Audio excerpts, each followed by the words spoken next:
wanted to attend just to see what everyone's input was and to give my perspective as a Black student. This is my third DEIB event that I've done with ADEA, and each event I learned so much, and it's just been a really valuable asset that I can not only incorporate into my own life, but I can also bring back to my fellow colleagues at school. What I'm hoping to gain is, as always, is just new perspective.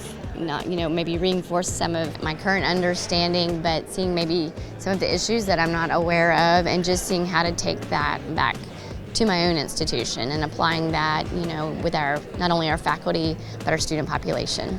The topic this year was something that is very near to my heart because it was psychology based, and mental health is so important. I have been attending since we started, and I take something away all the time.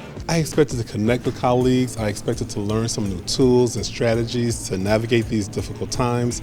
I expected to gain some actual information that I can take right back and put into action right away to meet presenters, speakers, colleagues, facilitators who can come and help my community, my dental school grow. And I also expected to come and have a little bit of a respite, a little break from the everyday, just a chance to think and be creative and innovative around these topics. And so already I have achieved those goals, and so I'm so thankful for what it provides. It was super easy to talk to just about anyone. I'm here as an individual representing my whole school, so I joined many tables with folks that I didn't quite know. We're all always learning and trying to be better.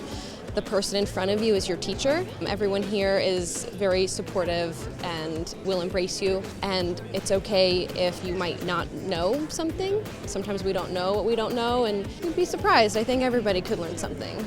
Yeah, this is the second time I attended last year also. I learned a lot. There are so many things that we experience, and when I come here and I network with other people, I found some solutions or possible solutions that I would bring back and try. One of my learning takeaways from this is the importance of safety. To have that environmental safety, race-conscious safety, LGBTQ safety place, it's important. And so we have to make sure that our environments are inviting, are inclusive, and are trustworthy. I came to the ADEA Diversity workshop to build on my experience from the 2022 workshop that for me was very impactful, inspiring. I gathered tools that I returned to my institution to share with my colleagues and work together to apply. So I'm here again to continue.